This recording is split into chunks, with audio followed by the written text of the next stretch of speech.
Hit one more. Time for our men in uniform with the price upon their heads. This is a war, sober up. You call it what you want. The color changes up the sun. Not throwing stones at you anymore. Your name's in lights, and I don't wonder anymore. All my exes live with hexes. This is why I hang myself with jealousy upon a fence post half mast. Fashion.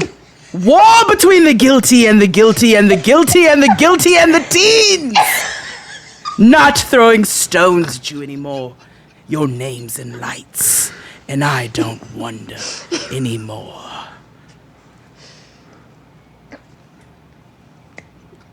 Wah-ha-ha! Wah-ha! Wah-ha! Wah-ha! Y'all are stupid.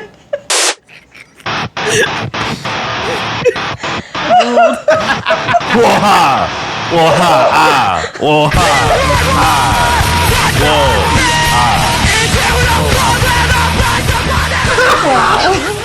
Whoa! Wow.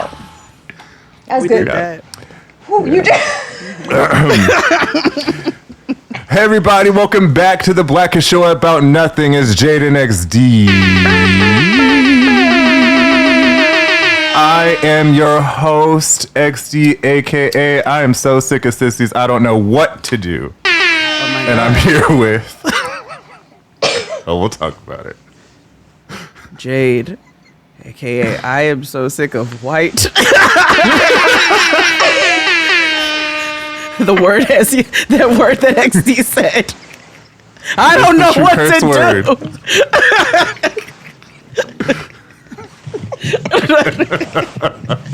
Because he's trying to talk to me in class. He's trying to test my boundaries. And I don't like it.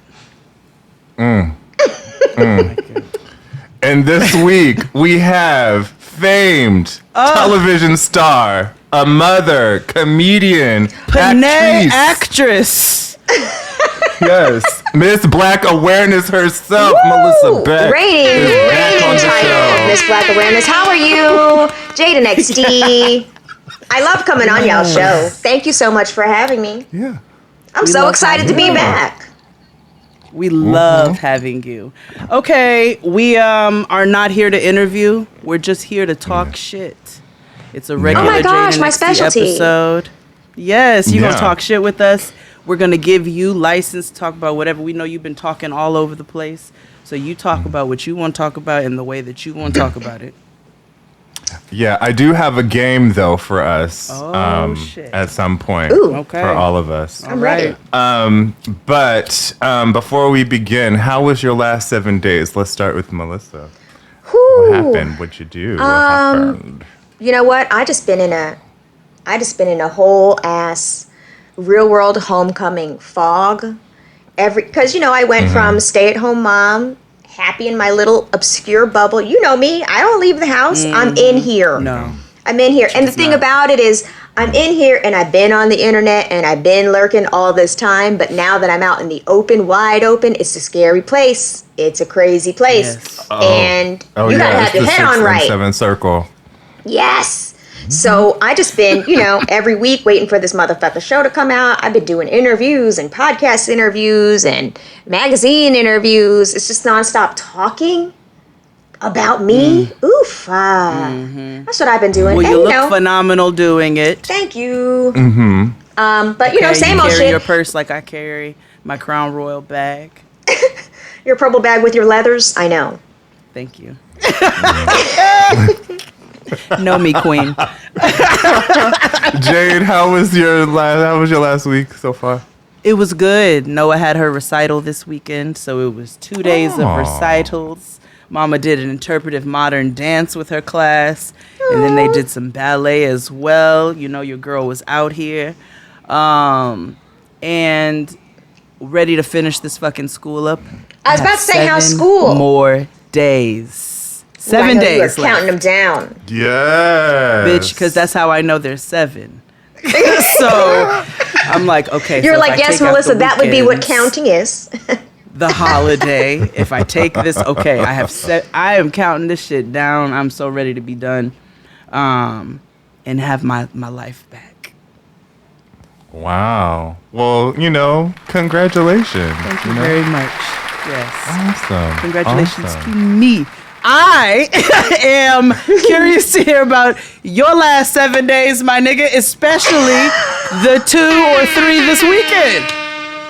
Oh my god. Oh my god. Oh my god. It's such a blur. Where'd you go? All right. It was DragCon. Oh, I know you went. So Oh my god, it is DragCon weekend. Bam, bam, bam, bam, bam. RuPaul's DragCon. That's right. I'm so ready for DragCon this weekend. We will be at DragCon this entire weekend. So excited to be back here in Los Angeles for RuPaul's Drag Race. Yeah. oh honey, did I?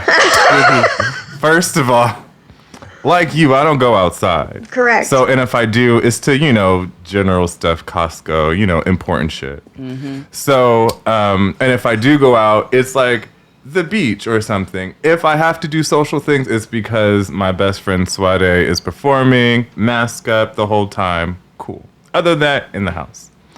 I didn't realize, I know the pandemic has affected everybody, but I didn't realize how much it impacted me.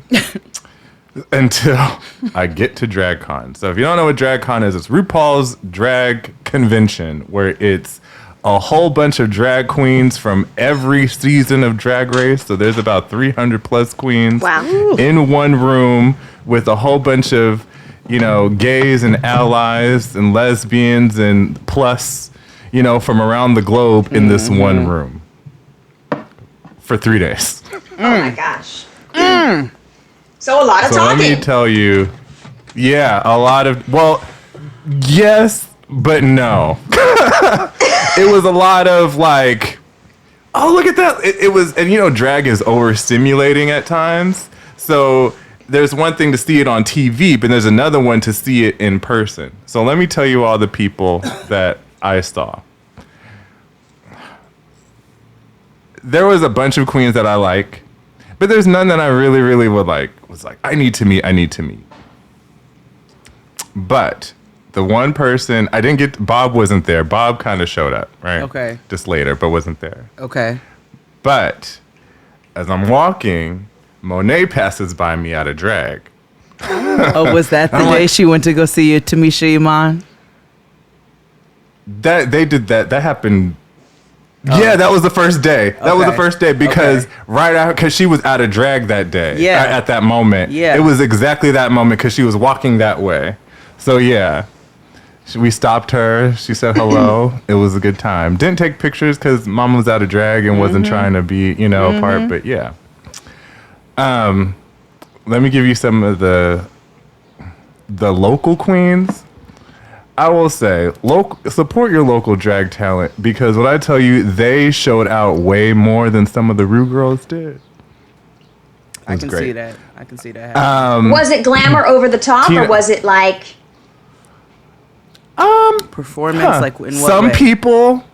Let's see. I'm trying to give you the highlights and lowlights. Highlights. RuPaul, surprisingly. RuPaul, I thought was just gonna like wave high and then fly away, but no, she didn't. RuPaul stayed there. I don't know if the whole DragCon because I only went 2 days. So Mama had a DJ set the first day, like she has to, but then the second day, Mama was DJing for like 3 hours. Wait, I'm sorry. Hold on. Wait a second. Hold on. Out of drag, she's just she's just playing her playlist. Oh, what's the playlist? Okay. Were they Yeah. hits? Oh, she was playing she was playing, her hits from yesteryear, like Hypnotized by Biggie, Lil' Kim, Sylvester would come. It was stuff that we would all enjoy. Yeah, it wasn't. yes, and then very much. I was more surprised she didn't play any of her own music. Because I would. That was the first thing I would have. She probably gets tired of it because they can't play nothing else on the show. Right.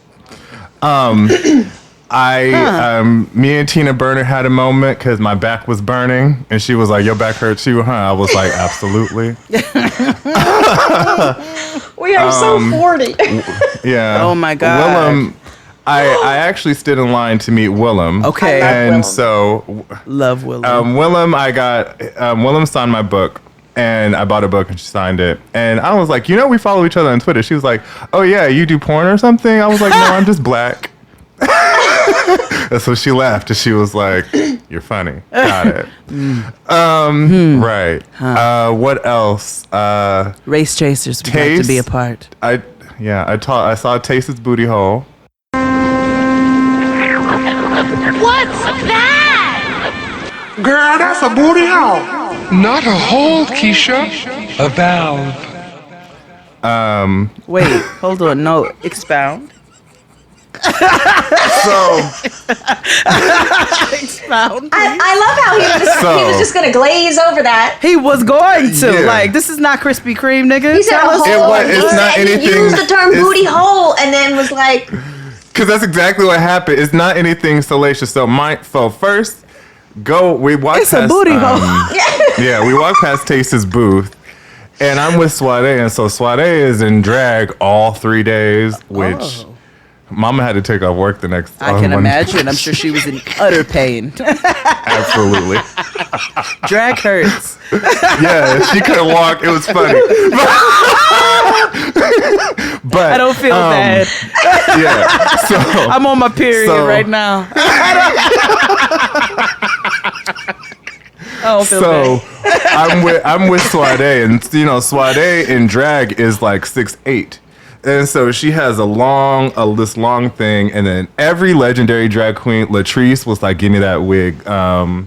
Everybody was so nice and opening, welcoming.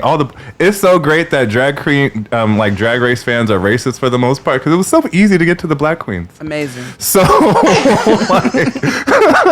except for Cornbread, but it's fine. Oh, yeah. Cornbread was booked but I did get to see her. Okay. Let's see what else. Carrie Colby is amazing and beautiful in person. I don't know she know is. how somebody can be that beautiful in person, but is, and super nice. Went She to a seems Black like Girl it. Magic show. Smoked with the Vixen. A certain somebody got hit on by Dieter Ritz. Wait a minute. This nigga stays booked by the niggas. And Detox. What? So, every time your nigga see you, every time your nigga steps out, he got pheromones, nigga. Look at that. Ooh, Right. you be leaving your funk all over him, and hold they on. like it. So what did you say? I wasn't so this was at a Black Girl Magic show the next day on Saturday. So the Vixen hosted this Black Girl Magic show. It was a lot of Chicago queens. Dieter Ritz was there. Lucy's Tool. Carrie performed. Cornbread performed. Olivia Lux performed, who looks amazing in person. Okay.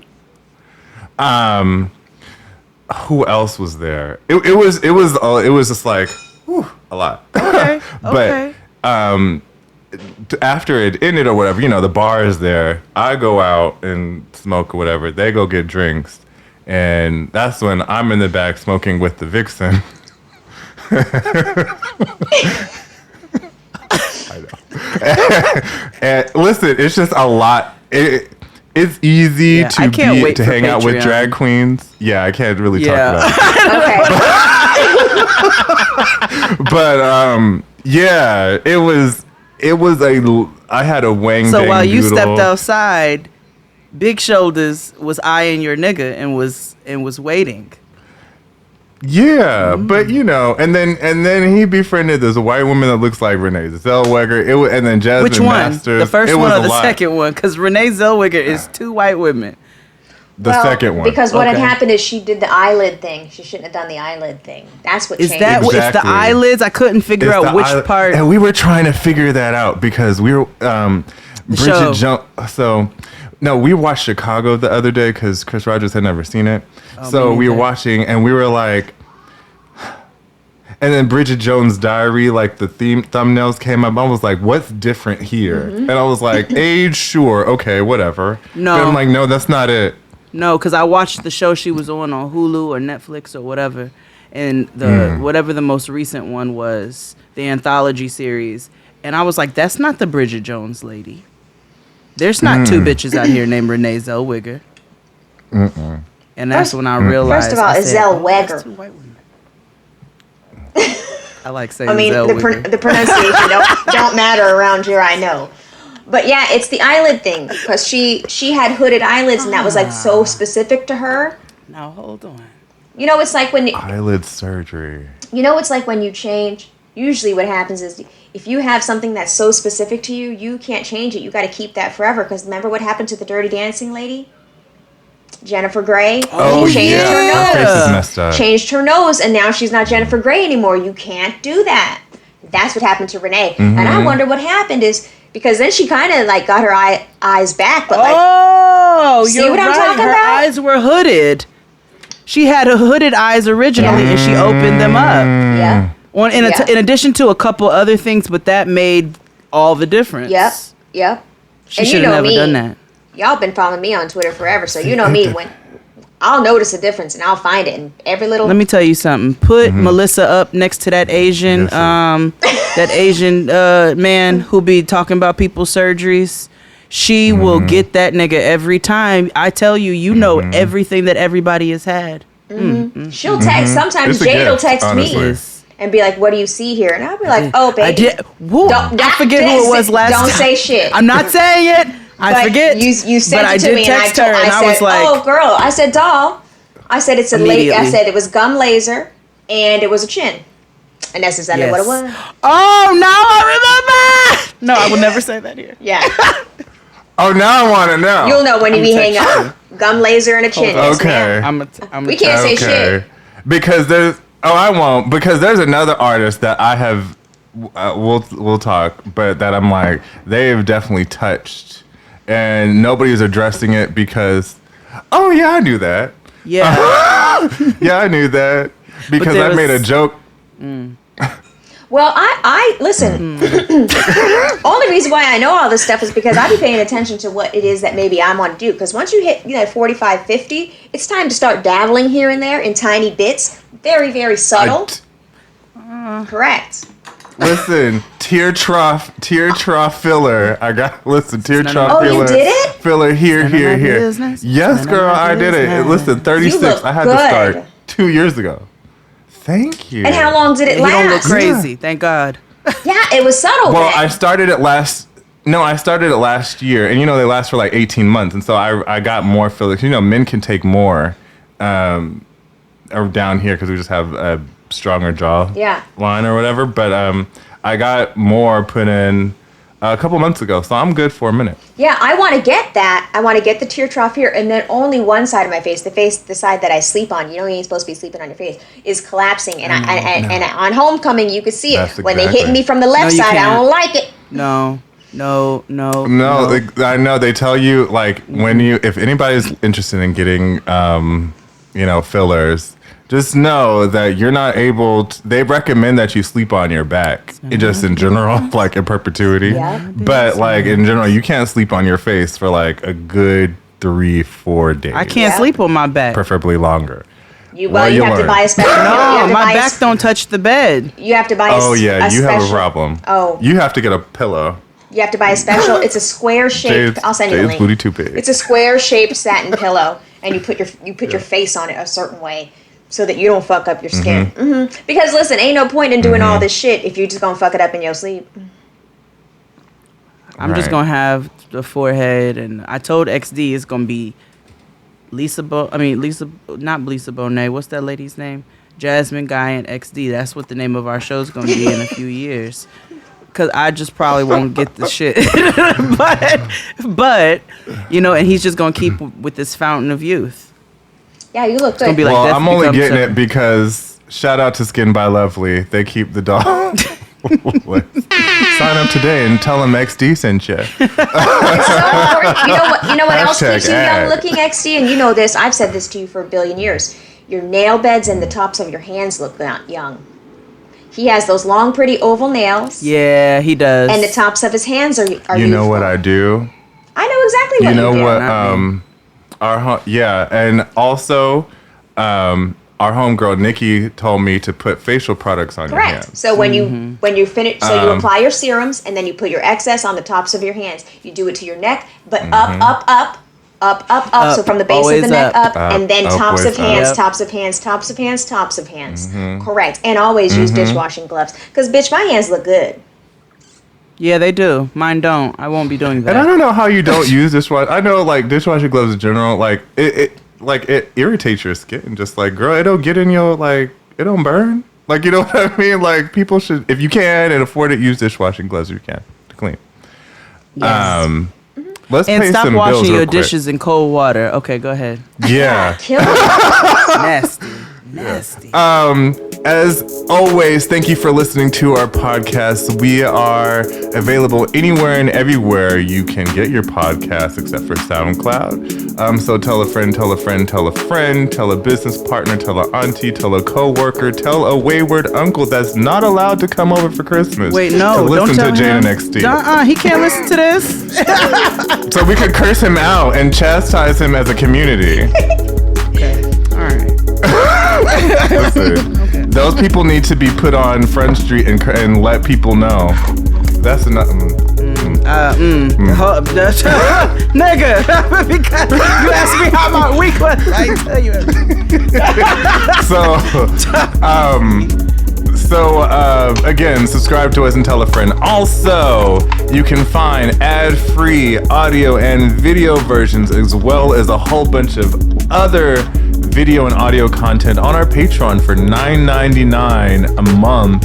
You get posts multiple times a week and all the things that we're not allowed to say on the main stage because we're trying to get paid. Hey. So, you know, go onto our own personal cable system and sign up for our Patreon.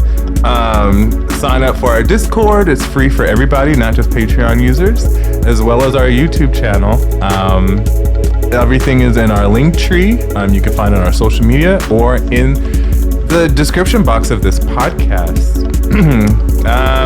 You can follow Melissa Beck, all of her information, including her Patreon, where she writes amazing stuff. Oh, yes, nigga. All can be found in the description box wherever you're listening. Everywhere.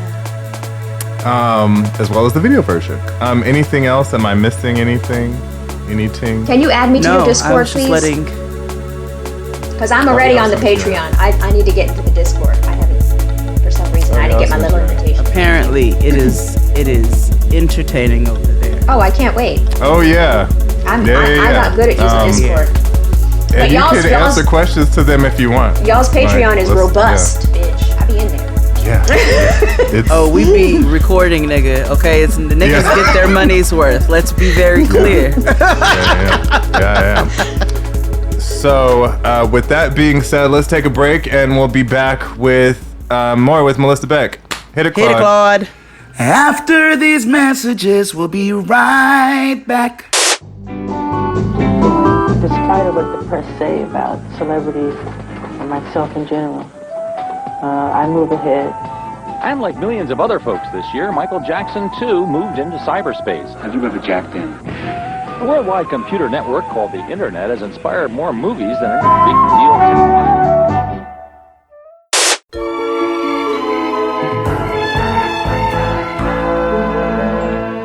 And we're black with Miss Black Awareness herself, Melissa Miss Beck. Black Awareness, give this bitch the sash. They would have kicked me off TV by now. I don't know the level. Listen, I tried out for Real World. And did you? I did not know that. Oh yeah, me and Swade did. What? In 2010. Or whatever season that Nehemiah ended up being on. Okay. Oh, okay. Yeah, we went to a casting at Hooters. Not Hooters. in Manhattan. They sat us in a group of all stereotypes. You know, it's like, you know, the angry, you know, party white girl, and then like, or this white is guy. sounding and then about like right.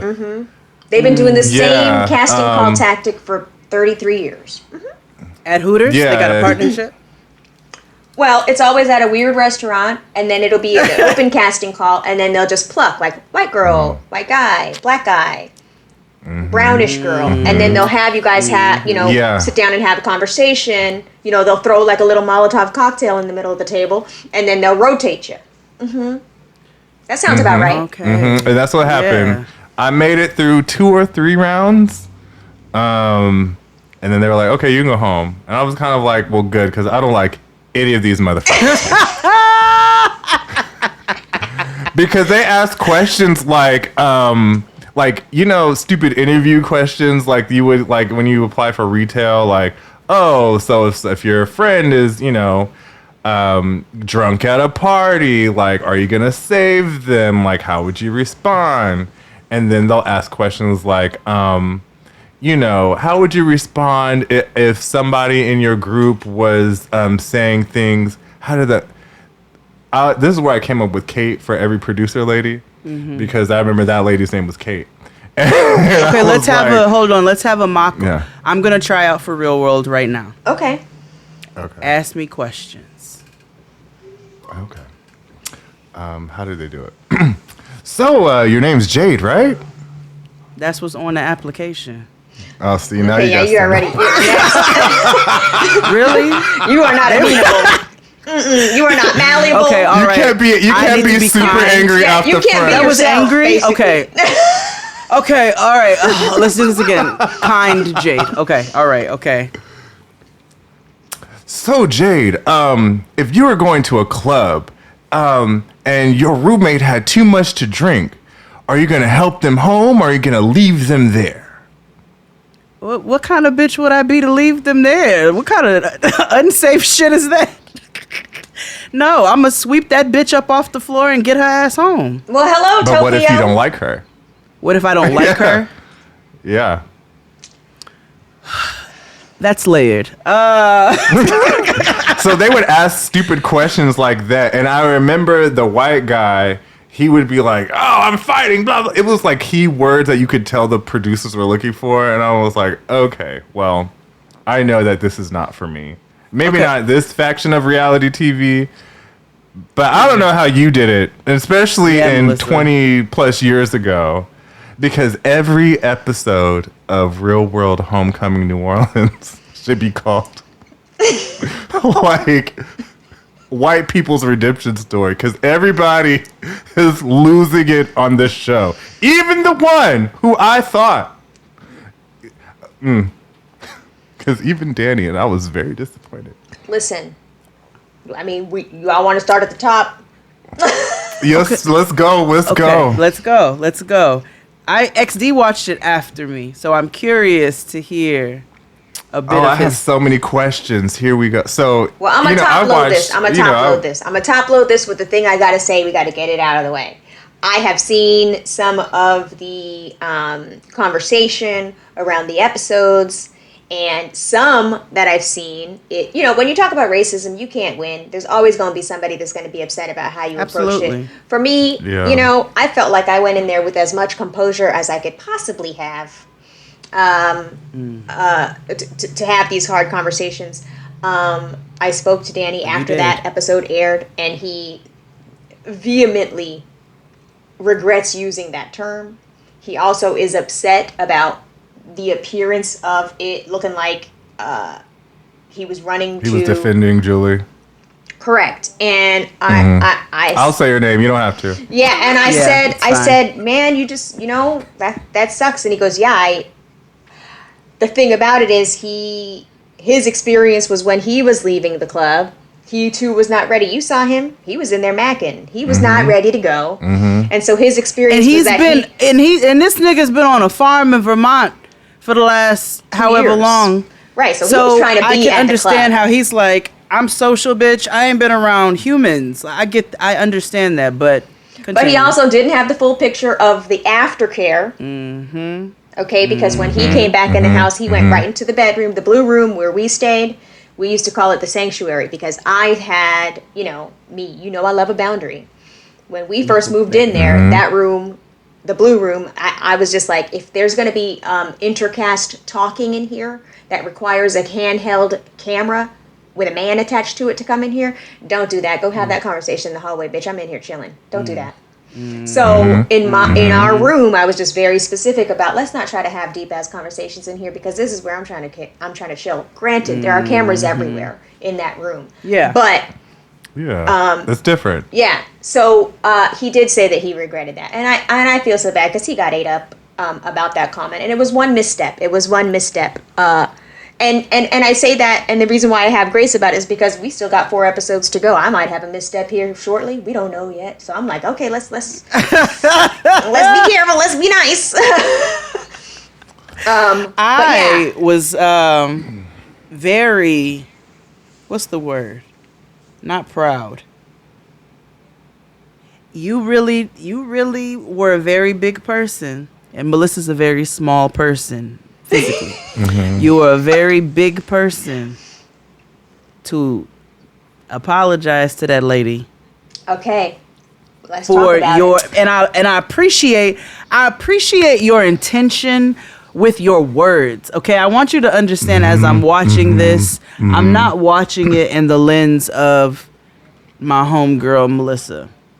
Right? Yeah, my homegirl on TV. Because Yeah. at first that's what I was watching, and I was Right, like, no, that's wait a why. minute. No, we gotta support Melissa. Let him get the views.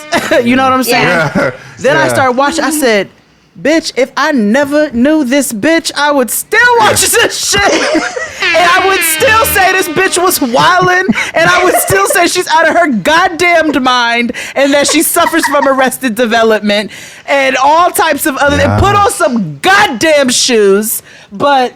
Not flip-flops at the club. This bitch had on Because chocolates. Mama has had beef with everybody. This cast. Listen, Coral's the one that told her, "I don't wrestle, I beat bitches up." That's something I'll never forget. So, that was and Whitney to Houston her. quoted it. Yes. Yeah. So it's always been. But and what? Go on. Yeah, Listen, please, it's continue. 20 years. How was returning back to a space that was seemingly chaotic but fun? Listen, and it wasn't a decision that I made lightly, because, again, I have been in the house this whole time. So after I stepped away from the reality TV thing, like, that was, in the rear view of my life. You know me, I've been over here raising children. I've been over here just, minding my motherfucking half-black business. That's what I do. And when they originally made the call, like, the body has memory, and so I had a lot of trauma, and not in a bad, like, I feel like talking about having done the show, people have a very, like, binary understanding of it, which is, you did this reality TV show, it opened these avenues and these doors for you, you should be excited, you should be proud of that, you should not have these other weird, complicated feelings about it. But I did, because But also, 20 you years should ago, shut the fuck up, because you don't get to tell people how to feel. and also Right. 20 years ago, if you saw, even I hadn't seen the never before seen footage, I was talking about racism in a way that young people were not talking about it, and it was being broadcast to the world. And so a lot of the backlash that I got for calling a thing was painful at that time. I didn't have the tools to process. Like, I knew I was right, and I knew I was standing on the right side of history, and I knew the shit that I said I meant. But I was just like, how am I getting hate mail, though? And so, like, that really fucked with me. And then the process of trying to extend this reality TV fame, just the rejection involved in that. Because remember, in year 2000, there wasn't no TikTok, wasn't no Instagram, wasn't no way to monetize your fame and your face. It was just, good luck. And being a reality TV star wasn't it yet. It wasn't like a monetizable job. So I had a lot of weird growing pains going through that. But then, I got better. I got away from it. I always continued writing and whatever. So when they said come back, I was like, hold on a second. Not only are you asking me to come back and traffic in that space that I had to take many years to heal from. But you are also asking me to do that at a different time, in a different political climate, when there's Twitter. I've never been on TV when people have readily available access to talk their shit to my face. What? Yeah. Yeah. Never done that. And you guys been on you guys been online forever, because I follow both y'all in online spaces forever. So you guys have, and I talked to Crystal about this too when we were at her apartment, 2 weeks ago for her Patreon. You guys have mastered a way of living life online and being recognizable in that space while also still maintaining your privacy. I have always just been private, so I just kind of got like thrown back into this space. I will say though that, to MTV, Paramount, Buna Murray, to their credit, this experience this time around felt so much safer. I felt respected in the process, but that was also because I came to it like, well, I don't come out of my house unless there's food to go get or money to go get. So I was like, what's those situations gonna be? It wasn't like I was just like rearing and happy to go, because the dynamic changed. The dynamic shifted. It was in year 2000. I was 22 years old and wanted to be on your show, so $5,000 was a windfall to me. In year 2022, it was 5,000. It was 5,000 for the one season. 5,000 pre-tax, yes. And that was back when they ran the show ad nauseum. So it was 5,000 US dollars. Oh yeah, bitch. Forevermore. You were in my living room and in my every day. And my little sister was the one who told me to watch the season. She was like, "You need to watch Real World New Orleans." She was like, "Watch the New Orleans season," because I was behind. I was busy. I was in these streets. Yes. And I went on, and I was like, "This is entertaining." And that little half black girl is entertaining to me, and she is also on her shit, because if you go back and look, the stuff you were talking about is what we are talking about today. And you were speaking about it very clearly, very intentionally. I feel weird in this house. I feel like the odd man out all the time. There's 3 girls, including me, and 4 boys, and everyone's like the beautiful people. Yeah, it's weird. Like, I was expecting to come in here and deal with some math or something, but everyone's really cool. And I find that to be beautiful, because you really set a precedent, and also did it in a way that was not done by many other cast members in many other seasons, right? One person I can think of distinctly who probably was just as passionate as you, but later seasons, was this girl CJ, who ended up whooping when she fought that this bitch's ass, nigga. And let me tell you something. Just held it together for a whole season, and then at the end of that bitch, let that bitch have it in a moment where she deserved it. But you too, she also spent the entire season vocalizing all of the issues and why they were issues. And this bitch was worse than what you was dealing with Teeth. Okay, the one over here was just, Tommy Lauren on Real World. It was awful. She was wild. She deserved, and I don't ever say she deserved to get hit, but she deserved to get hit by that lady. Yeah, no, boots. And again, and should do it right now. If you hear this, go find her and hit her again. So, but okay, so I wanna bring out a point. Okay. Transition. Oh, gosh, I want y'all to understand that this white lady. Oh yeah, I'm ready. This white lady is wilding so much on this show that we are not even discussing the fact that Tokyo has like a variety of band jackets. Oh, yes. I was going to say, I was talking to Melissa before, and I was saying how much he's grown. Boots. Because it could have went the other way, and it was going to. Listen, the early 2000s was a tough time for black men because they got belly button tattoos. And it was just a lot going on. The sun. I was going to say the sun around the belly button. The sun around. Yeah. Ooh, God, listen, it was a rough time. Okay, but sorry.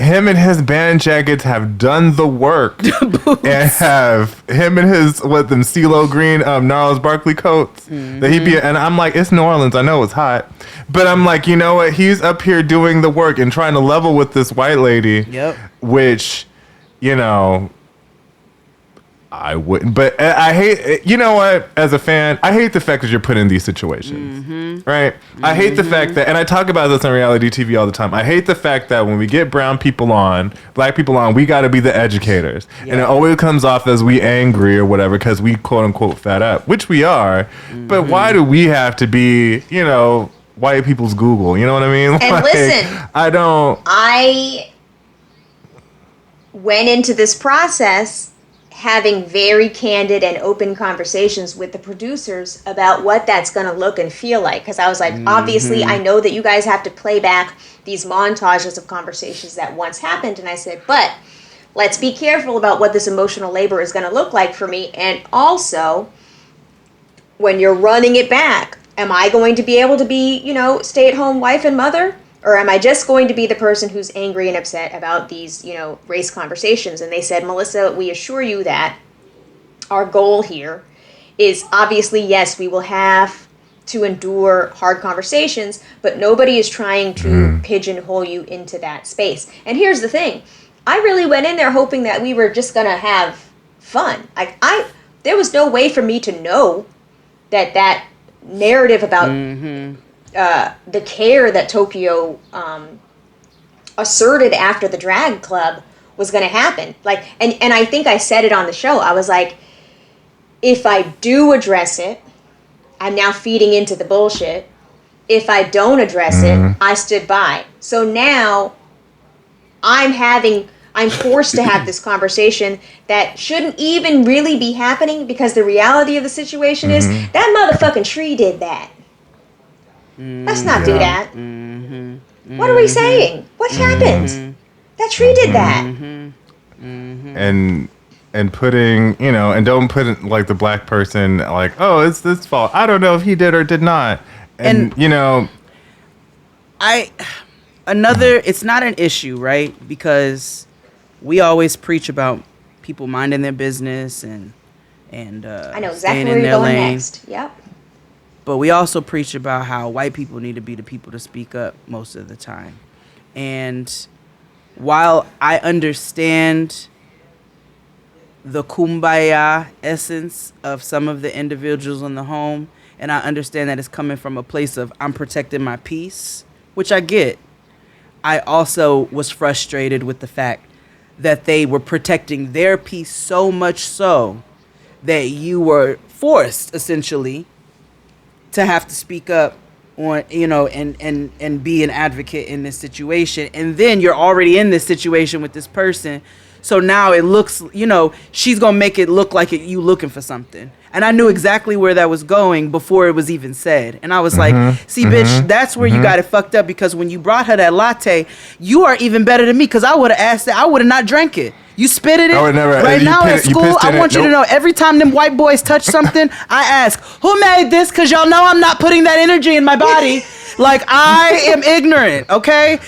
You are better than me. When you sat up there and sipped that latte, I said, this bitch is bold. Yes, Melissa, okay. Peace offering. You even sipped this bitch's latte. You don't even know if she breathed her breath on it or nothing.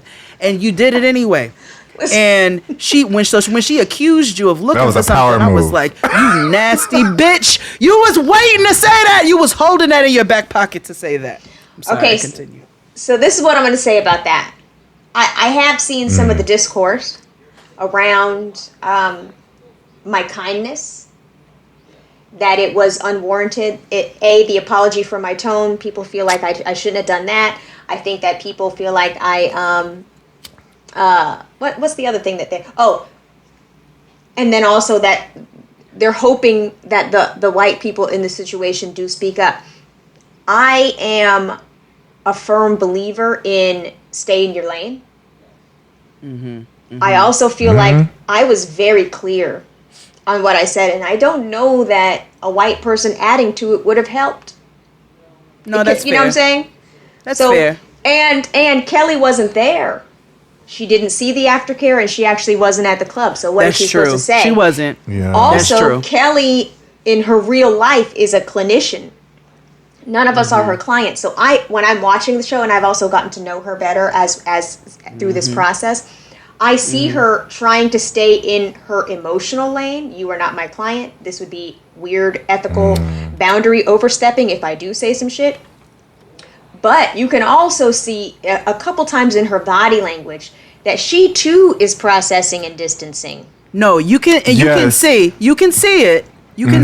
It's She's just the only one. Yeah. That I haven't been like, I was like, okay, Scott Wolf's wife. I was like, like the whole time. I'm like, and then I had a moment where I was get like, it. damn, these young people don't know who Scott Wolf is. No, they don't. It's crazy. Throughout the course of my career, I always felt lucky that the opportunities were presented to me usually when I was ready for them. And Party of Five was the best piece of material that had ever landed in my lap, and it was really my first significant job. But you do see, like, what I've like, to your point in this idea of like making this a white responsibility and not necessarily want them to chime in when, even though this is their problem. Like, I've noticed with Kelly Wolf, you see her have like these visceral reactions, and I guess you can see that happening. I guess you go to the hospital and have a white woman attack, but like because of all the toxicity that's going on in the house. But like you can see like she's having like an empath type of reaction, like with Jamie, right? You can see it. So Jamie, G.I. Joe. Yeah. Oh, okay. Well, sure. Don't he give you G.I. Joe? Here's what I'll say about how I want you to process. Well, actually, you process the show how you want. I think it's very clear. I think that they have drawn very clear through lines in how the show is going to be perceived. I think that at the end of the day, the overall theme of the show is boundaries. And it's seeing how people respond to the different ways in which we hold boundaries. Danny puts boundaries up in a different way than I do. Danny has a different level of kindness, as you saw in the first episode when she walks in and immediately, listen. I screamed. You were like, "Hi, hello." I said, "Ah!"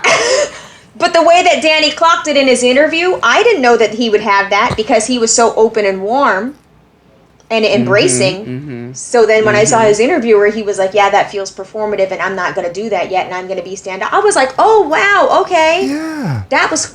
Don't come in the house and start crying. Bitch, I haven't seen you in 22 years. Like, and it's not like we had this, like, familial blood, long lost sibling type shit. Because anybody else, I would have been like, you fake. But I did understand when he came back and said, I felt uncomfortable and in the situation. And you kind of see where when she brings her tears through, he tries to just kind of mitigate it a little bit by being like, we'll talk about it later. And then but he just showed a way more grace than I well, goes and I wanted to make this distinction clear. So like when you see in that episode, I'm like, okay, because now he's revealed what the content of his letters were, and so I say very clearly, what I'm tripping about is small compared to what he's tripping about.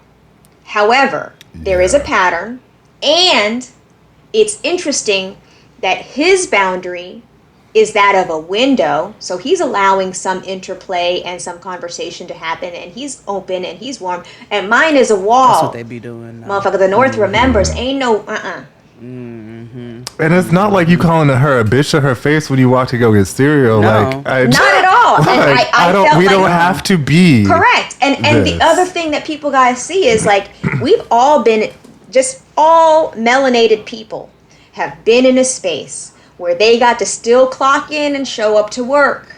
It still has to be a positive working environment. So there's ways that you got to navigate. And so when I say things like stay inside your body, girl, I'm trying to get by day to day. I'm not kissing nobody's ass and I'm not being fake. I'm authentically honoring my boundary at the same time as making sure that everybody here can have a nice time.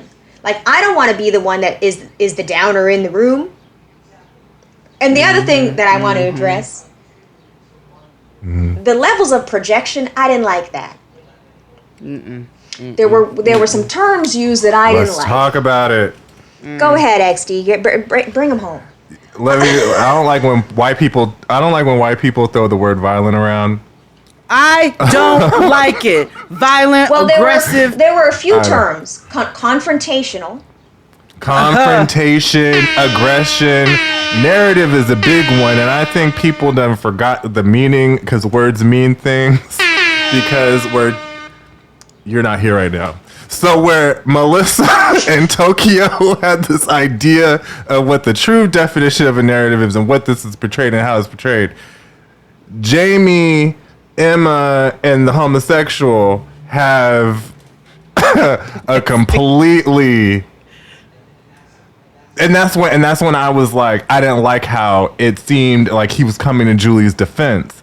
Even though it might have not have been as an intent, but sometimes you can shut the fuck up. No, he actually told me. And maybe she did. And he actually texted me. He was like, and his exact verbatim words were, "In that moment, I wish I would have kept my white mouth shut." His words, not mine. Which is why I stand by that sometimes we just got to stay in our lane. Listen, everybody sticks their foot in their mouth sometimes. It happens. You know what I'm saying? And he probably was feeling away by his personal experience. Right, about having to leave and what that felt like. But also when they ran the tape back, it was just him being like, yo, you can do what you want to do, but we out of here. Like, it wasn't... Yeah. There was nothing crazy that happened there. But what I didn't like was, you are calculating... What is it? I said, I already have my boundaries up. Oh, yeah, you're smart for that. You're calculating. You have been waiting for this moment. All of those things. And it was just like, I haven't... And in my mind, I'm like, have you not... Can we please discuss all of the ways in which I have been levitating outside of myself to be kind? Like, okay, hold on. But wait a second. Yeah, you were, because I saw it. I knew. Yeah. You know what I'm saying? I brought the trash can in. I'm the one that directed everybody to bring the water and the crackers. I'm the one that was like, holding... I didn't want the lady to get decapitated. I'm like, get her in here, put her head in the window, let's open the window so she can get some fresh air. I'm the one that told Jamie, help me, water at the club. Yeah. We're just gonna bypass... throwing the water out like a child. All of these kindnesses to then say that I'm calculating... I didn't like that. Don't do that to me. Hold on, because let's talk about narratives and calculations, right? Because you sit up here and call this and try to call you out, attempt to do it, right? She sits here and says, oh yeah, you've been waiting, and look, you're smart. Look at the way that you're handling this. But we actually watched you have a conversation about creating a narrative for a show.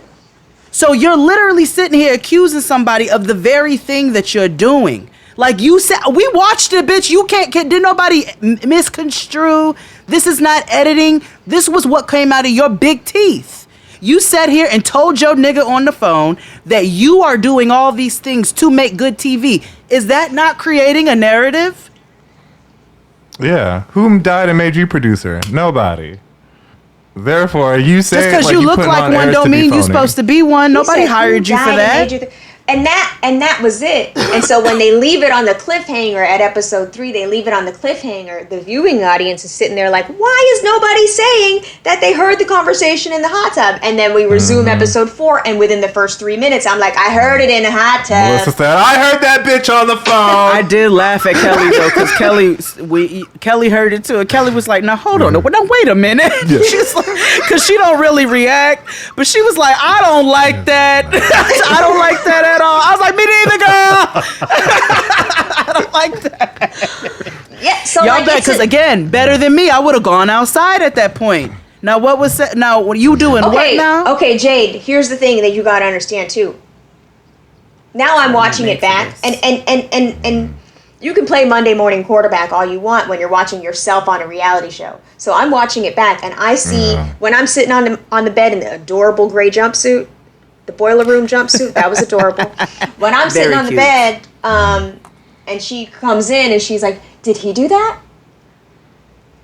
in hindsight, when I'm watching it, I'm like, oh, right then and there, I should have said, no, he did not do that. You walked into a tree last night. However, I also am sitting there like, let me process this for what it is. Is this really happening? Is this conversation going to continue? Because the other part about being on a reality TV show is it doesn't matter. You can only control your body and your words, right? So once I address that and give legitimacy to the thing that she's saying, now it's a possibility for it to be a storyline. So like when I break the fourth wall in the house meeting and I'm like, I don't want to be on that TV show, there was no way for us to know that that was going to be on the show because they don't talk about the show on the show.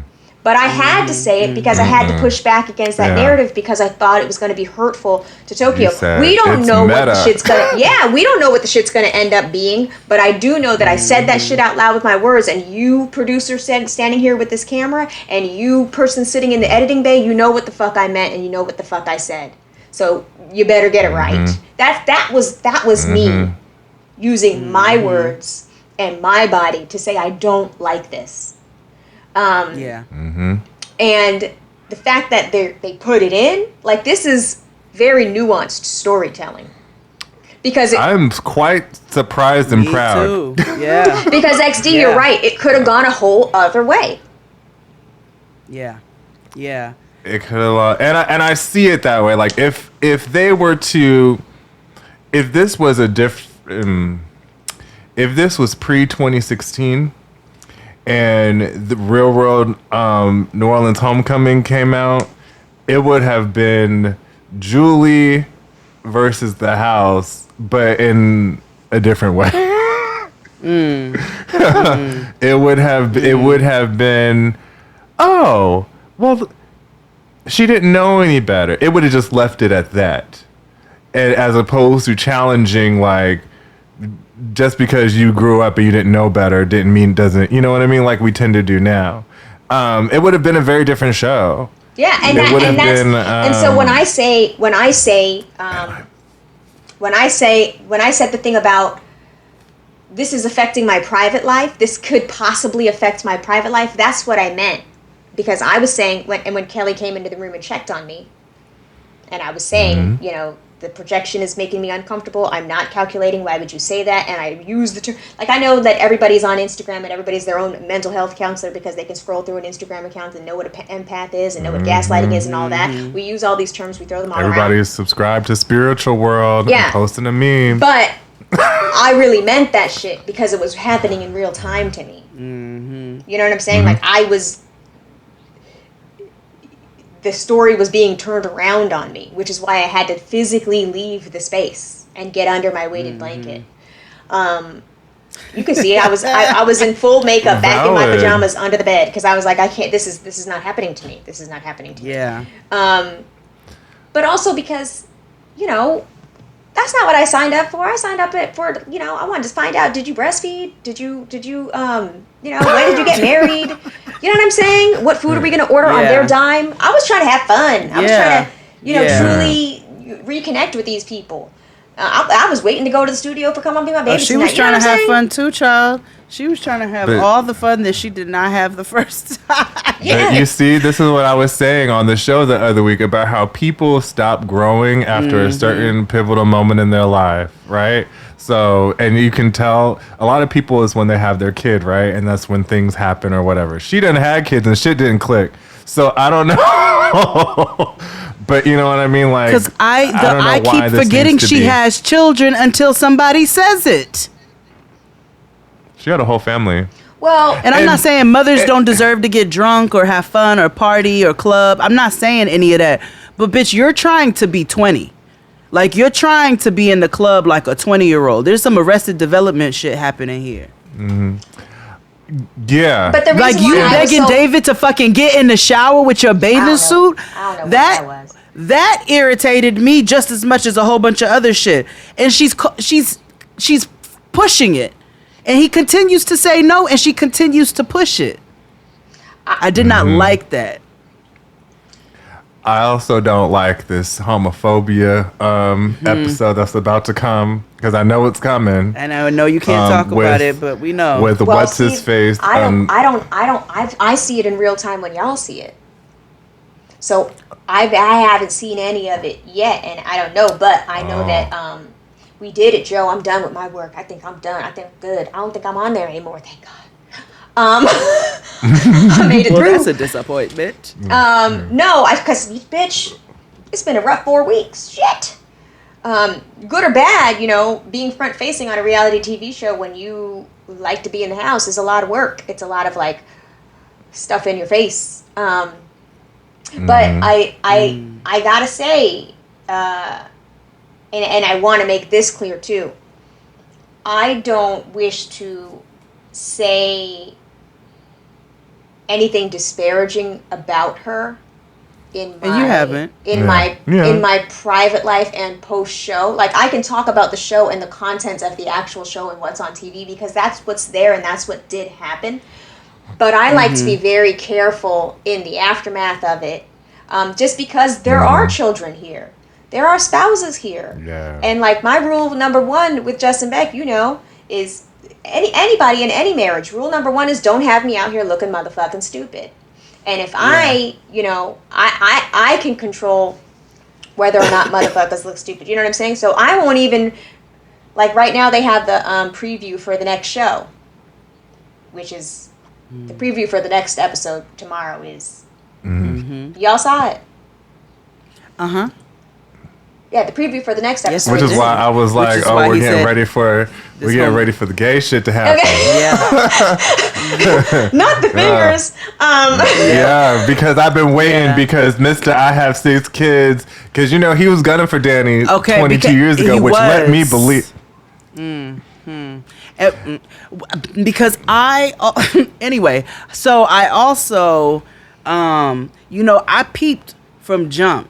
He tried to do it in a quote unquote diplomatic way where he's like, I'm just going to stay in the house and talk to my wife and shit. But I knew how evangelistic he was. And I also, it was more of his silence that I didn't care for, because I can see where he's getting uncomfortable just about the friction in general. Okay. And I was like, who tried to make him the therapist why are you getting house? uncomfortable about the friction when what's being said is valid? You just don't like the fact that stuff is being said because you don't want to talk about anything. Well, we have a term for that. It's another layer of pussy. Toxic. What is it? Toxic positivity. An emotionally healthy state is one in which you can experience and express a full range of emotions from happy to sad to mad to fearful. If you get stuck on one and eliminate others, you're not whole. Happy and positive thoughts feel good, but it's not. Toxic positivity is when, you just need everything to be positive. Let's just move forward, even though we're not dealing with the issue at hand. And, we are dealing with a reality TV show. There are 44 minutes. There are 3 acts. We got to get it done. 15, 15, 15. We got to get the the show resolved and this and that. But at the end of the day, these are very complex conversations that we're not going to be able to resolve in 3 acts. And I'm actually fascinated that they've managed to do this storytelling the way that they're doing it. But that requires people to use their words precisely. You know what I'm saying? So, for example, when I apologized prior to Shorty and Mercy coming for my tone, not for what I said. You apologize for your tone. I know. You did not want to apologize. Mood.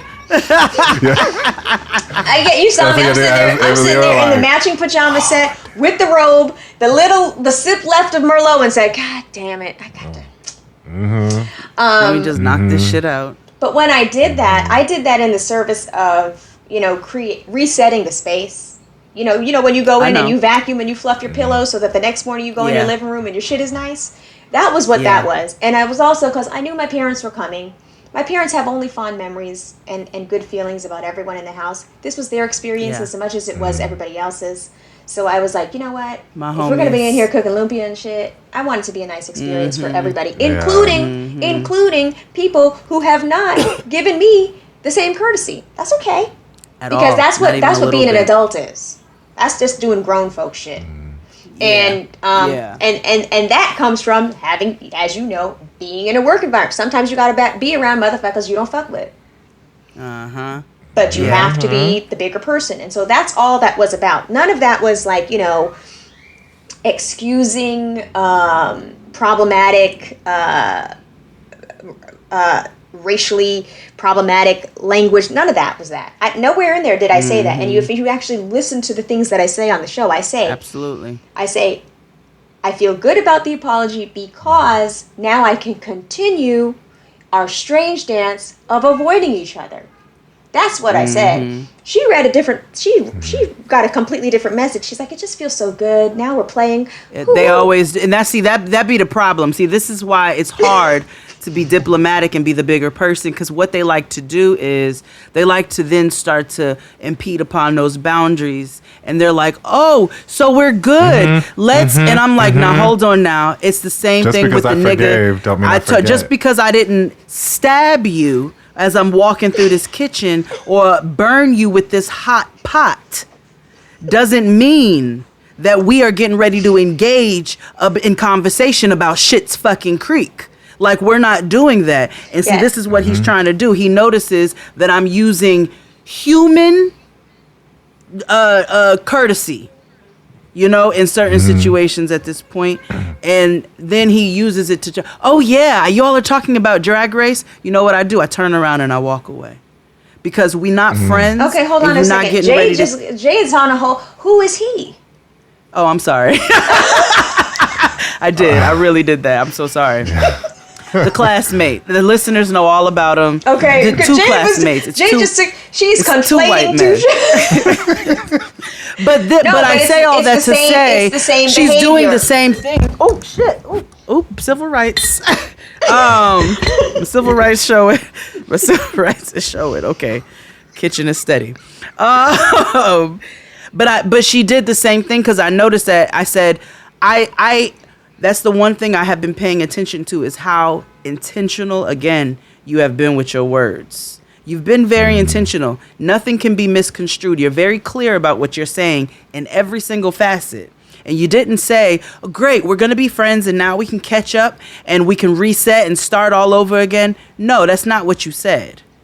And they always take that inch and want to take it 3 yards and run a fucking football field or however long that is. It happens on every reality show. It happens in life. They think you the best of motherfucking friends. It's just like, no. No, bitch, I still don't like you or trust you. Yeah, and this is again to reset the room. Yes. and the other thing is too, which is probably the harder part for people to understand, is even just agreeing to go on the show, even just every day waking up in that house for 2 weeks, that required all of us to step outside of ourselves and respect each other and have a loyalty to each other that none of us are owed. None of us had to go do this show, but it also was one of those things where they made it very clear that if Seven didn't agree to go, then we don't get to have the experience. And so it was who am I to fuck up somebody's bag if I say I don't want to go? Because I wasn't gonna go. That's the real truth. Is I was like, I mean, it was down to the wire. You were there, Jade and I talked all throughout, and she was like, "What are you gonna do? You think you're gonna do it? You know?" And you saw how I wrestled with making that choice, because I love my little private life. I love my Thursday Costco trip. I didn't need to go do this. Oh, let me tell you something. The decision to do this show was extreme trepidation. Yes. And you anxiety, can see that it was with thought, because of what type of space, television is in now. Like, and also, you don't know where bitches were on January 6th. You know what I mean? This is what the fuck I'm saying, because I still don't know where that white man was, and I'm not. I don't know where any of them were except for you. Listen, and that's what I'm saying. And actually, Tokyo could have been there, and too. that was I don't another know. thing. I think we were on that couch for a really long time one of the nights, because you also understand when they say incoming message, they run you a package. When they run that package, you're on that couch deconstructing that package for 3 and 4 hours. This isn't like, you watch it and then it's 15 minutes and you're up. No. We are filming a TV show and having a hard. It's like a Jan Levanzant levels where we're having this hard conversation for hours and hours. So part of my apology did come from, and you saw it. You saw it when I'm flipping that fan. I'm getting frustrated. I'm getting frustrated because there was some pushback when I was calling a thing, and I was like, we're not going to be able to have a fruitful conversation about racism if we don't agree on the insidiousness of white supremacy. So when I say something like, you were brought up in an environment where you were taught black is bad, I'm not taking that back. That is what I meant. Maybe you didn't feel that was the lesson outright because it wasn't put on a piece of paper that said black people are bad. But when you tell someone that, what color do I look like, or that you cross the street when you see a black person, that is being taught that black is bad. And what we're not going to do is sit here and act like I'm the bad person for pointing that out. So that was some of the things that was happening in that conversation, to where a producer actually had to step in and deconstruct it. Yes, and kind of moderate, because we were not going to get anywhere, because I was like, if we're not calling a thing, then don't ask me to join this conversation. So that's what was happening there. And that's where I had to apologize for my tone, because you've had to explain things over and over again until you're blue in the face and you get upset. Absolutely.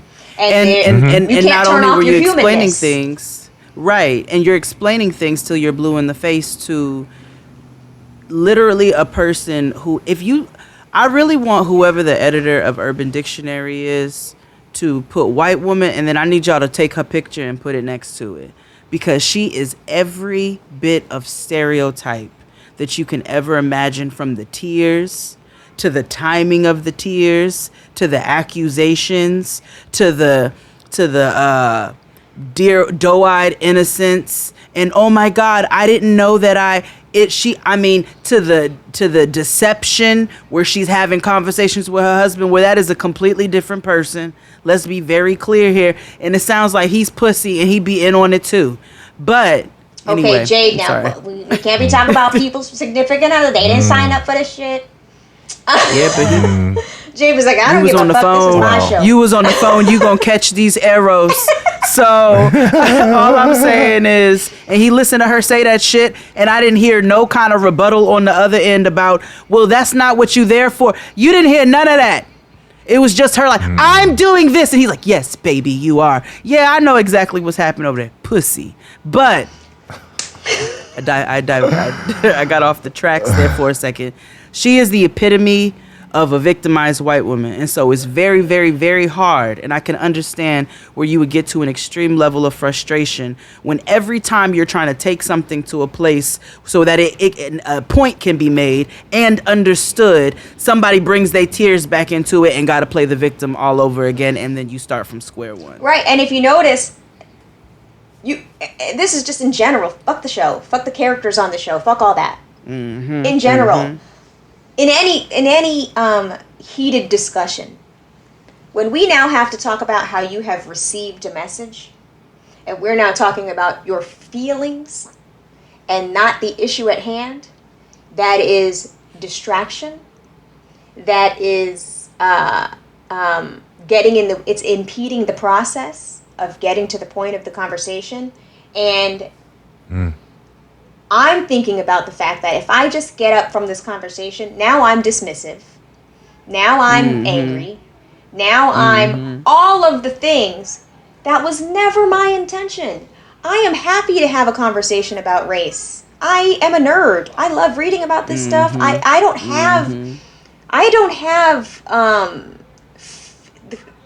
feelings about the academic conversation about race. I don't have that.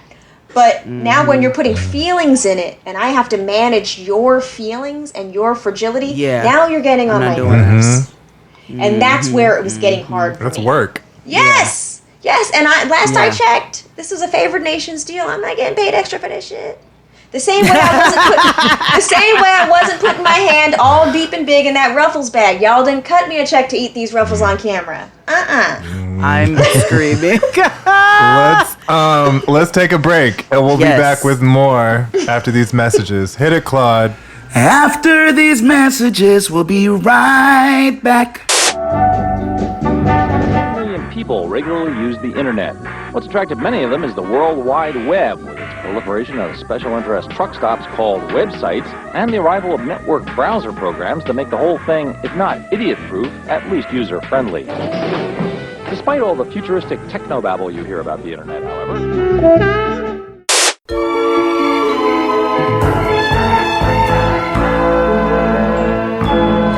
And we're black again with Miss Black Awareness, Melissa Beck. I decided to have, play a little game. Oh, gosh. Am I the winner? And probably. Last time y'all let me win. Okay. Yeah. Did. So. I hope you've watched Living Single by now. Yeah. Why y'all bringing up old shit? Continue. Here you go. See, Maxine Shaw would be very disappointed. Shush. We have a mutual listener named Victor who is going to live for that comment. I hate you right now. Continue. So we're gonna play a game called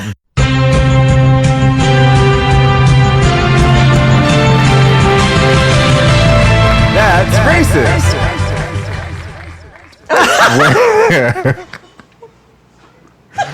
Where I'm taking questions from Reddit where users ask, what's one question you've been dying to ask another race, but never because you're afraid of the impending That's Racist aftermath. Oh, God. So, we're going to ask a couple of questions from the Reddit thread and see if we can answer them to the best of our ability. This might be the one. It's okay. Honestly. You said this is behind a paywall? No. No. This is the main episode. Okay. You'll see the questions that we're asking aren't that bad. Because I was like, oh, okay. Number 1. Is Black church really that fun like in the movies? Yes and no. It depends on what kind you go into. So I remember when my great aunt passed in Charleston, South Carolina, on James Island, actually. And my family is real heavy in the AME church over there. And that was my first time in that type of environment. And I seen a gaggle of old ladies come down with some white gloves and some tambourines. And then they started the service, and one of them heifers got to somersaulting. And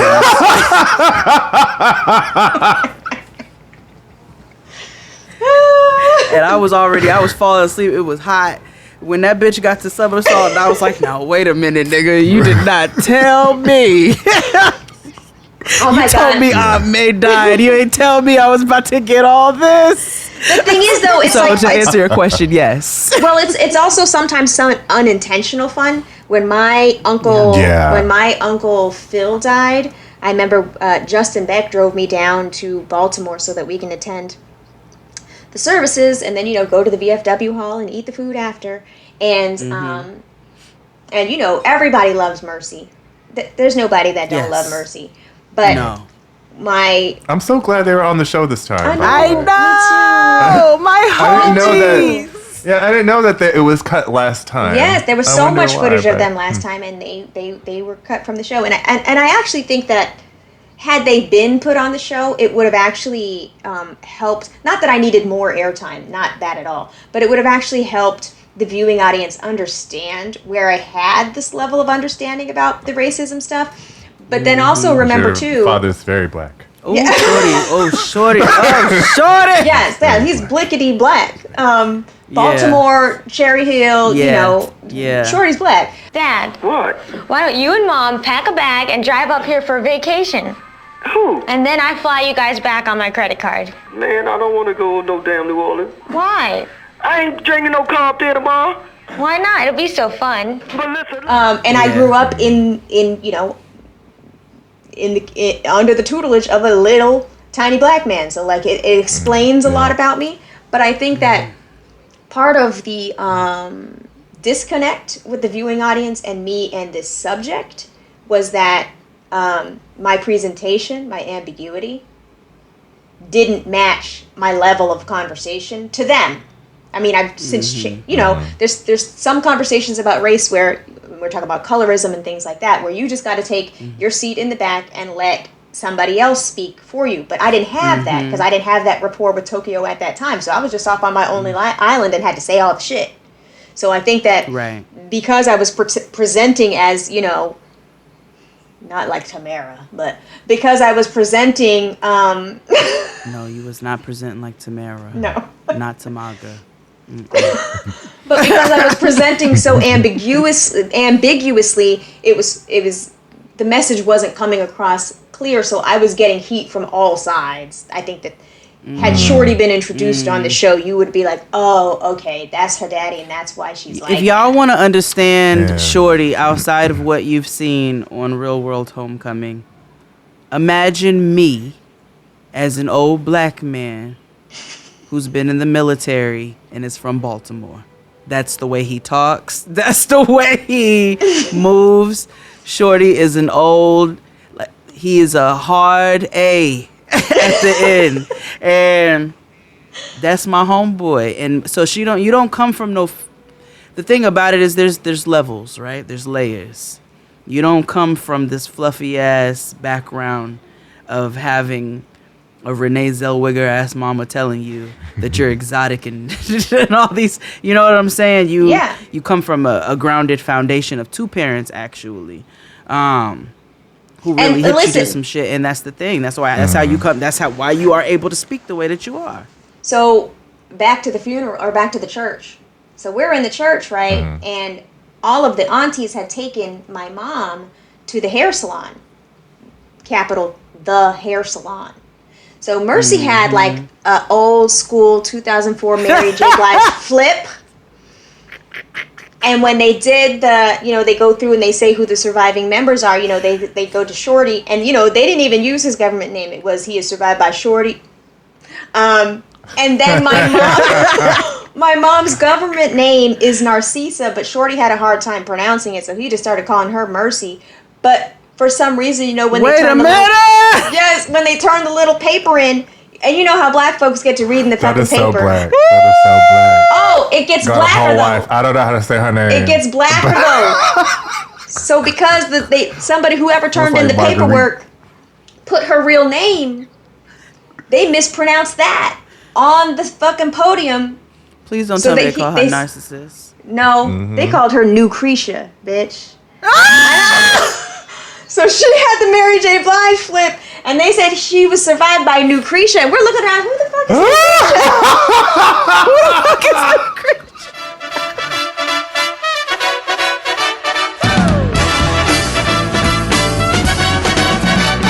Lucretia McEvil, little girl, what's your game? I'm naming the episode that Lucretia. Yeah. Yeah. Nucresha. So I agree. Church can be fun. Black church can be fun. Yeah. Yeah. Oh yeah. Absolutely. Yeah.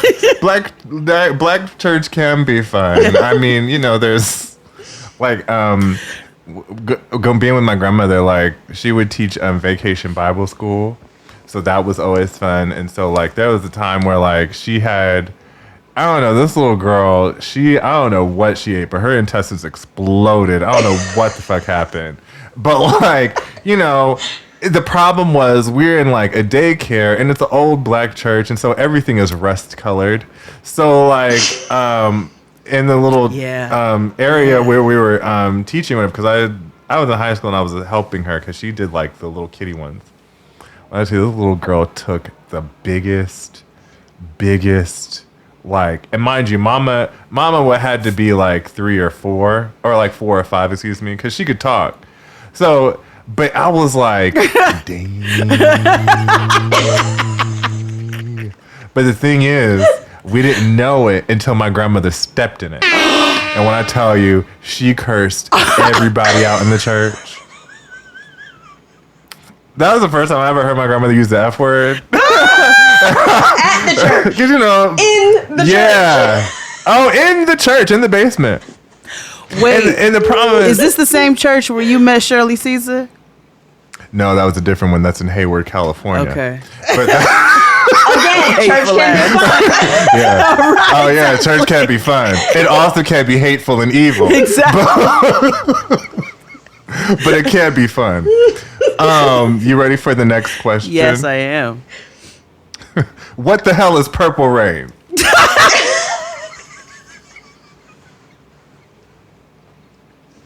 Well, I think That is a valid question because when I saw it, I was like, you know. Here's the thing, though. I don't know. Here's the thing, though. Can we please discuss the chokehold of purple on the black community? Yeah. Purple is a specific Especially when you choice. get to only want to see you standing in the purple rain. Purple rain. Purple rain. I never meant to call you in your sorrow.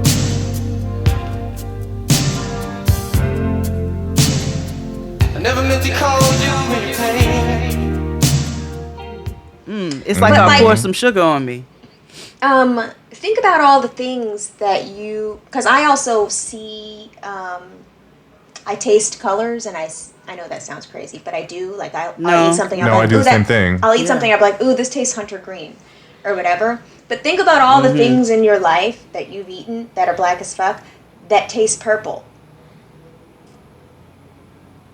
Yeah. Yeah. Yeah. You know It's what I'm always like saying? a RC great Cola. flavor. Yes. Yeah. Yeah. Or certain, brown certain always gives me flavors cola. of sprees. Yes. Those are But pastel also, colors in my head. the Crown Royal bag, that's mad specific and very purple. So it doesn't Yeah. matter what Purple Rain is. All you need to know is that it is in fact black. Yeah. Yeah, I guess you're right. But as a black person, I too would like to know what purple rain is. Oh, okay. Are you Purple rain pertains to the end of the world and being with the one you love and letting your faith or God guide you through the purple rain. Okay, that Niggas literally. love being them against the world. That still did not provide a definition. No. Yeah, it didn't. No. Those who, but what's understood don't need to be explained. Right. Fine. What's next? Why do white people love Wayne Brady? I don't. Y'all answer that. We can't answer that. What the fuck kind of question is that? How we gonna tell you why you love Wayne Brady? I think his wife Oh, is this Filipino. this is Wait, an what? interesting question. Who's I think Filipino? Wayne Brady's wife is Filipino. I'm not sure. Oh, I don't know why I She think is. that. Or ex-wife. Because there's a very messy episode of Celebrity Family Feud where he has his ex-wife and her nigga on his team. You know what, XD? I have always admired your wealth of random trivia. Because when we hang up here, I'm going to look that up. I'm gonna. Yeah. Oh yeah, it's on YouTube because Steve Harvey was like, "That is progressive." Which brings us back. Really, to nigga? The same nigga who adopted his stepchildren and then forgot that he had birth children. Okay, but they ain't playing the same team on Family Feud. That's a lot of trust. Yeah. And did she marry black again? No, he's actually a shit. He's an actor too. He's when you watch the it's on YouTube. You'll see. You're like, oh, I know him from somewhere. I'll know. Me and I've been following you for so long, and like your points of reference, your random specificity with shit. I get it. You know a lot of fucking weird dumb shit saying. Because my thing is this: I always have to be prepared for when I'm called to be on Jeopardy. Yeah. Like, I think I'm Jessica Wong in that fashion. Yeah. Like, it is my life. It has been my lifelong purpose to be on Jeopardy. And I know that Alex Trebek is no longer with us. May he but rest in peace. Yes, but still, I need to be on Jeopardy. If Dorothy Zbornak could be on Jeopardy, I can be on Jeopardy. Yes. Listen, I think that like everybody has a dream show they would want to be on, right? Like some people it's Real World, some people it's like I don't know, Insecure or something. I want to be on either The Price is Right or Jeopardy. I would like to be on Because- Shazam. That too, Is because that not I'm a very good good one? with music. Yes, I would know Mhm. listen. Well, first of all, Jamie Foxx. I don't know. Well, you do know this about me if you follow me on Twitter for a long time. You know I'm obsessed with Jamie Foxx. Just to be on a set with him would make me so happy because I didn't appreciate it at the Filipino. time that I was. She is Filipino. You look it up. I'm looking at the Is video. she cute? I'm trying to see. Because all the Blasians, we keep track of each other. Dave Chappelle's wife's Filipino. Is she Filipino? Trent Reznor's wife is Filipino. Her name is Mandy Taketa. Really? Oh, Mari she is listed as Wayne Brady's ex-wife and best friend. She is not Yes, because fully Filipino. Maybe she is. Let me not say that. yeah, because he's like that's my best friend. I'll Google it because I want to see blah that blah episode. blah blah blah. She looks kind of Okay. happish. Yeah, she does. You guys ready for the next question? Yeah. Yes. Okay. So many black people I've known have been scared of dogs. Is this a common thing or just coincidence? I hate a dog. I don't know. Sometimes they be racist. I just hate a of the dog. time. I think if it has a mouth and it salivates, it can't be with They- me. Mm-mm. I don't like it. They used to put the dogs out on niggas. That's all I'm saying. Don't be asking them kind of questions. Yeah. I don't really. I mean, and my neighbor. I told you about my neighbor's dog. Almost bit me the other day. Ugh, that's not your neighbor anymore. So, oh my gosh. So, Lunch I was special. doing laundry. Well, no, because they don't. Not them. They don't have a dog. That was my old neighbors. My other neighbors that live down the hall. So I have neighbors that live down the hall, and they have a really ugly, evil dog. Like it looks like it's been taxidermied. Like I don't know how. It's like it looks dead, and the eyes like glow. It's really weird. I'm assuming it's a rescue because nobody would have bought that dog on purpose. So, when you see, I've seen the owner and like interact. Like there was one time FedEx came and they knocked on their door and they were like, "Oh, you have to." Maintenance, excuse me. Maintenance came and knocked on their door. They're like, "Oh, we have a dog that's not nice, so you have to like come back or whatever." I'm like, "Not you dismissing the delivery people for dogs, whatever." Other day, I'm going downstairs to do laundry, and I took the stairs. I don't know why I took the stairs. I should have took the elevator. Of course, when you get to one of the landings, it's the entrance to like my front building or whatever. In comes this dog, right, with the owner. Now, you know, people just have. There's another thing with dog owners too. They're just like, "Oh, my dog is friendly. It's nice." He won't bite. To you. Correct. He Right. will bite. So- Oh my God. so While the- it's jumping on you. They just. Yes, exactly. This little gremlin came in just like from jump at the door. Like I Yep. did something to it. Mind you, it's a super small dog. First thing it went to was my ankles. First thing.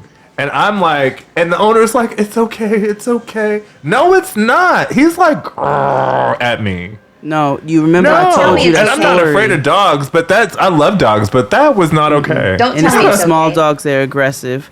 You remember I told you I came out the bathroom at that girl's house and her stupid fucking dog bit my knee. Ran up. I mean, literally, Melissa just ran up on me as I'm coming out the bathroom, bit my knee and hung on to it. Did you punt the dog? Like a fucking pigskin. I punted that motherfucker like a soccer ball. Who let the dogs out? Who let the dogs out? Who let the dogs out? Who let the dogs out? Who let the dogs out? And she got mad at me. Called you me were- all kinds of was animal self-defense, though. abusers. Exactly. And I was this is like, the you can't thing. be serious, bitch. I think people misunderstand. I want all dogs to have a happy life. I want dogs to be treated well. I don't want dogs to be abandoned. I don't want dogs to be hungry. No. I don't want dogs to be in a fight and shit. I just want your dog away from me. This nigga, he bit my knee first. What you think? I'm not gonna fight him? Like, I also come just on don't now. think that dogs should be on furniture. I just, their buttholes. There's a lot, and I just don't. I had to learn the hard way though that you can't say out loud that you don't like dogs because people really feel a way about you when you say that. So y'all might have to just cut this whole part out. But I don't fuck with a dog. I don't fuck They with say a it dog. like they a dog. No, just I do leave not it fuck with a dog. I don't. And every person in my life is a dog person. It's wild. It's like I have exposure therapy at all times. Yeah. Yes.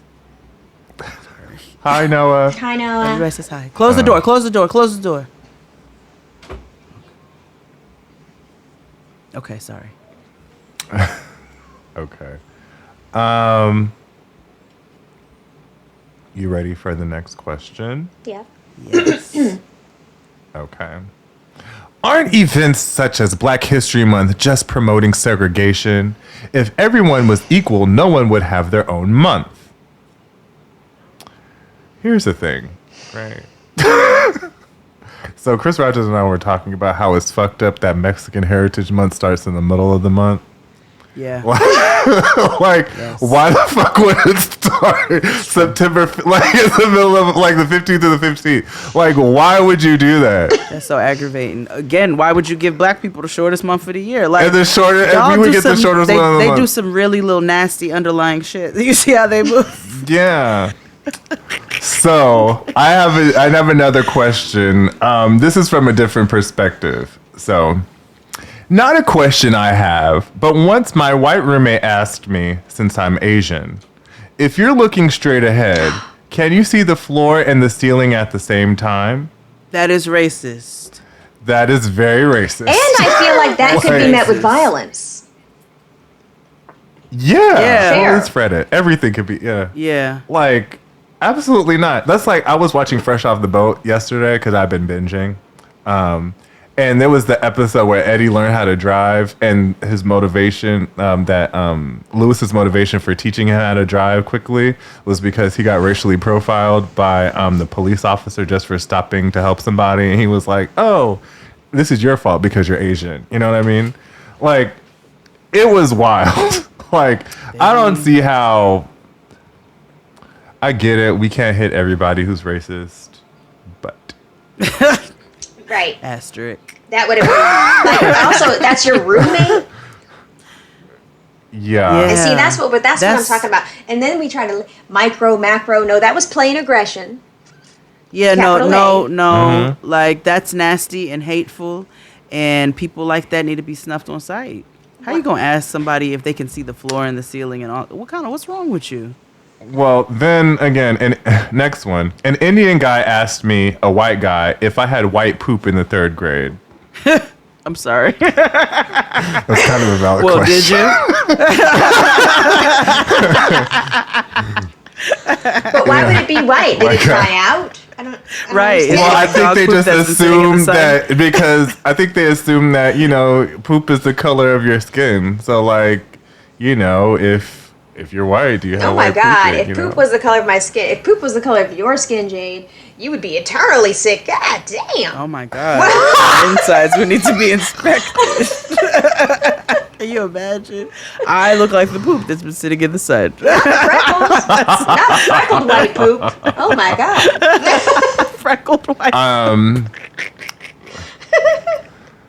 I'm dying laughing though, because he really was like, I'm brown, my poop's brown. I just wonder. I can see where the 3rd grade mind could do that.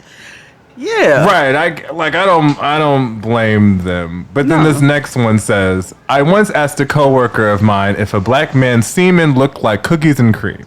He laughed. He told me to never ask that question again. And he was absolutely the fuck right. And you better be happy he didn't slap your ass. I actually love don't ever say that and never ask that out loud again. I that is something that I do say often. I feel like it's concise. It doesn't need to have a tone or anything. Like this one. Oh God, I'm scared. Right. Well, Oh, it's a 3-part question for different races, right? Okay. Question for Mexicans, which is a culture, not a race. Are you okay with the apparent expectations of your culture to have babies so early? Violence. And to have so many of them? Violence. Question for blacks. How do y'all feel about having babies at 75? I'm sorry. So wait. The next question is, question for blacks. How can you tell if you have a bruise? And number 3, question for East Asians. Do you struggle to tell strangers apart? Oh, they was trying to be fucking assholes. They were trying to be assholes. Right. That's just a They were chop trying right to to be the throat. assholes. All 3 of those. Yeah. Answers, all Right. 3 of those questions. Yeah. All of them are very racist. And a Is lot this of those 4chan, things I'm like, Reddit, like, what is this? no, What it's is literally this, called Florida? what's the one question? It's literally what's the one question you've always wanted to ask somebody of a different race, but you're afraid of the racist. Dude. That's racist aftermath. That's so it's crazy. like, That's crazy. The whole channel but I is also crazy. some of these questions are like, why would you assume that somebody black has cookies and cream looking semen? Like that's not even like biologically possible. Like why would you even think Like, where would the something sex come ridiculous like that? Yeah. Like what? Or why would you think that people of the just because, a country doesn't have much, racial diversity doesn't mean they can't tell other people apart. Like that is so ridiculous. Oh my god. Oh my gosh. Well, Man down. It's a Sorry, code John, 10 microphone's here. violation. I know. It broke and I was like, how do I improvise this quickly? It was a Oh jar. my gosh. Okay, I'm gonna wrap up this question with this game to end the evening with a Game. non-racist DK. question. Okay. Are you ready? Mm-hmm. And you have to say why. okay. Okay. What's a guilty pleasure you hide from your significant other?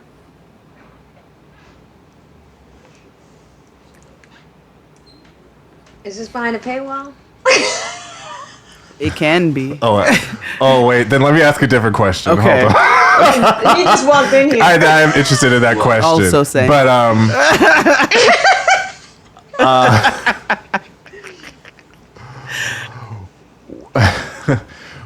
what? Okay. It's 2 a.m. and you hear a loud crash coming from outside. You step outside and you see a crashed UFO with a dead alien beside it. Okay. What's the first thing you're doing? I didn't step outside, so that's already a stupid ass question. Yep. I heard a crash at 2 in the Yeah, morning. And I'm I stepped I'm never outside. getting- Fuck out of here. Yeah, I absolutely literally not. locked everything Actually- down. This is a great way to wrap up this last one. Okay. What was life for you in 1999?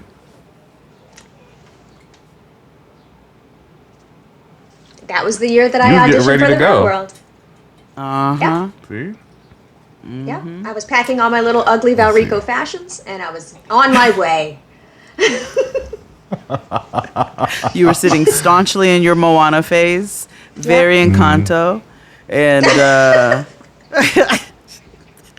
because when they 1999. fast forwarded, when they showed them scenes from the challenges where you were, telling people about themselves, and you had your summer hair out, I said, Oh my god. Oh, yeah. "Look at Moana." Make way, In make the back and way. against me, they don't know. Girl, you don't even understand. When I first saw Moana and I saw the hair, the animation of the hair, like, talk about hashtag representation matters. I was like, that's what my fucking hair does. This is There you crazy. go. I've never seen Jade's my cousin hair. is in that movie. Jade's cousin is in that movie. To What's the quote part? Noah, it's not your cousin. The Rock. Jade's related to The Rock. Is she really? I'm related to Adina Howard. Andrea. Wait a minute, Adina Howard. You know I got in trouble for singing "Freak Like Me." Uh-oh. She has a great song out called Mind Reader. So, you should go listen to it. It's fabulous. So I have a homeboy who has. You know what? I'll tell you this later. Well, hopefully, Melissa, you can stick around a little bit for our Patreon after show because we got to wrap this up now. So, thank you for coming on to the main stage. You can check out Real World Homecoming New Orleans on Paramount Plus. Streaming now. You can go check out the first 4 episodes. I think by the time this comes out, episode 5 will be out. Yep. So check it out. Again, you can see the video version of this with extra stuff over on our Patreon. And again, thank you, Melissa, for stopping by. Thank you so much for having us. We love you. You're the homie. I love you. Tell everybody where they can find you because you have a lot of stuff. So let people know. I got my own little podcast called Imperfect Strangers. You can find us anywhere you listen to podcasts. Shout out to Amanda. Yep, shout out to Amanda, my co-host, a stranger who I've never met yet, but we've been getting to know each other for the past 2 years. There's 80 episodes right now available that you could binge. We just started our 5th season, so that has been a really rewarding experience because, we are independent podcasters out here just doing it on our own. I also have, somehow, some way, they done gave me a blue check. So you can check out my blue check Twitter. It's Melissa RWNO, or my blue check Instagram is Melissa Beck RWNO, where I give sometimes a few little behind the scenes things, and I make little commentary, and I just be on there self promoting because that's what blue checks do. She's just got the best Instagram stories. Oh, thank you. If you want to find me, my real Twitter, where I be doing my real shit you can't have, but go ahead and follow me on blue checks. Right.